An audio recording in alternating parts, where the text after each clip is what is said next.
Cosmo humanism के संशोधक व प्रवर्तक धीमान विजय मानकर ने कोरोना महामारी के संदर्भ में एक वीडियो संदेश के माध्यम से कहा है कि दुनिया का उद्धार यह ज्ञान विज्ञान से होगा, मानवता से होगा।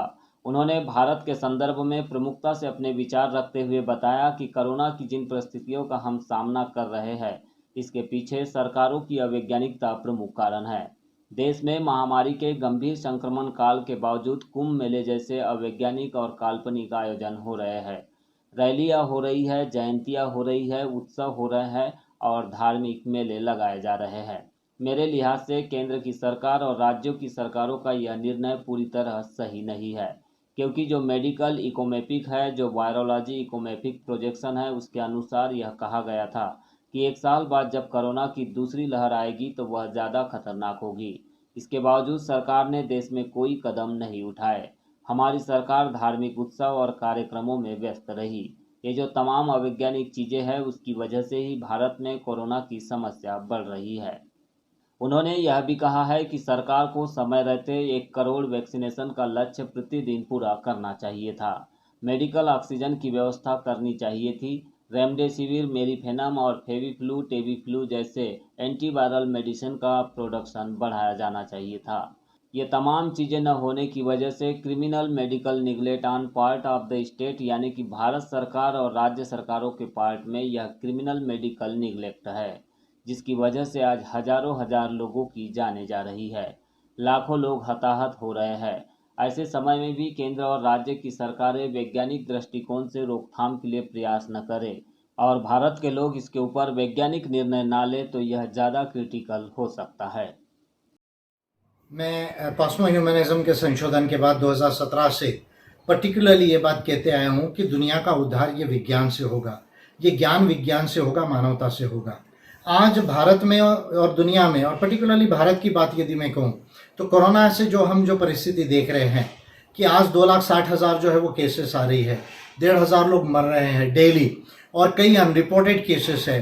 ऑक्सीजन की कमी है, वेंटिलेटर बेड्स की कमी है, रेमडेसिविर, मेरीपेनम जैसी जो मेडिसिन है, जो लाइफ सेविंग ड्रग्स है, इन केसेस में उनका ब्लैक मार्केटिंग हो रहा है, अंडर प्रोडक्शन हो रहा है और साथ साथ में जो है वो वैक्सीनेशन 1 करोड़ तक ले जाने का अभी भी कैपेसिटी बिल्डिंग भारत ने नहीं किया हुआ है।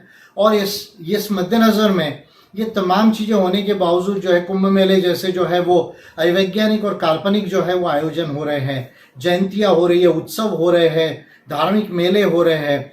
मैं समझता हूँ कि केंद्र की सरकार और जितनी राज्यों की सरकारें हैं उनका ये निर्णय जो है वो सही नहीं है, क्योंकि जो मेडिकल इकोमेट्रिक्स है, जो वायरोलॉजी का इकोमेट्रिक प्रोजेक्शंस है, उसके आधार में तो 1 साल पहले से प्रोजेक्ट हुआ था कि सेकेंड वेव आएगी और सेकेंड वेव जो है वो ज़्यादा डिट्रीमेंटल होगी। और हम लोग सब जानते हैं कि इंग्लैंड में सेकेंड वेव आई जनवरी से। उन्होंने कुछ मेजर्स लिए, लेकिन हम अपने यहाँ रैली, धार्मिक उत्सव और प्रोग्राम्स करते रहे। तो मैं समझता हूँ कि ये तमाम जो वैज्ञानिक चीज़ें हैं उसकी वजह से भारत में जो है ये समस्या जो है वो बढ़ रही है। और बजट का पर्याप्त जो है प्रोविजन नहीं होना केंद्र सरकार की तरफ से, राज्य सरकारों की तरफ से। आपका जो है ऑक्सीजन का जो है, जब आपको मालूम है कि मेडिकल ऑक्सीजन की जो है वो ज़रूरत पड़ेगी तो उसका प्रोडक्शन बढ़ाया जाना चाहिए था, वैक्सीन का प्रोडक्शन बढ़ाया जाना चाहिए था, रेमडेसिविर, मेरीपेनम और बाकी जैसे जो ओरल ड्रग्स है, फेविफ्लू वगैरह जैसे जो एंटीवायरल मेडिसिन है, उनका प्रोडक्शन बढ़ाया जाना चाहिए था। ये तमाम चीज़ें जो है ना होने की वजह से आज क्रिमिनल मेडिकल निगलेक्ट की वजह से, फिर मैं रिपीट कर रहा हूँ, it is a criminal medical neglect on part of the state, यानी भारत सरकार और राज्य सरकारों के पार्ट पे ये क्रिमिनल मेडिकल निगलेक्ट है, जिसकी वजह से आज हजारों लोगों की जान जा रही है, लाखों लोग हताहत हो रहे हैं। और ऐसे समय में अगर आज भी केंद्र सरकार और राज्य सरकारें अगर वैज्ञानिक दृष्टिकोण से वेल प्लान्ड वे में अगर इसको टैकल ना करें और भारत के लोग अगर वैज्ञानिक दृष्टिकोण से ना करें, ना इस पे निर्णय ले, तो मैं समझता हूँ कि ये ज़्यादा फैटल हो सकता है। मेरी हाथ जोड़ से सारे भारत के नागरिकों से ये विनती है कि आप वैज्ञानिक दृष्टिकोण कर ले,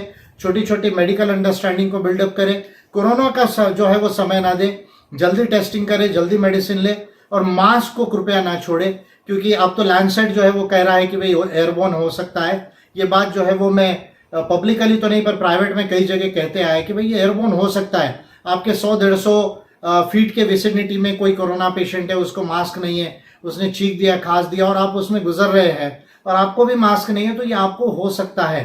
तो लैंसेट की रिपोर्ट्स भी जो है उस बात को कंफर्म कर रही है। तो मास्क कृपया ना छोड़े, हाथ को वॉश करते रहे, और मैं समझता हूं कि जल्दी टेस्टिंग करके जल्दी मेडिसिन लेना है। कोरोना को समय नहीं देना है, हमको फास्ट एक्शन करना है। तो ये चीज़ों का जो है जल्दी रेमेडी आएगा। और मोदी जी से मैं कहना चाहूँगा, पर्टिकुलरली अमित शाह जी से और नड्डा जी से कहना चाहूँगा कि वो 1 साल से लगभग झूठ बोल रहे हैं कि कोरोना की हम जो है नियंत्रण पा लेंगे, इसको हम जो है वो ठीक कर लेंगे। लेकिन आज तक ये जो तमाम पैरामीटर्स मैंने बताए, वो आज तक जो है उसकी तैयारी ना करने की वजह से आज भारत में सेकंड वेव इतनी बड़ी पैमाने पे आई है।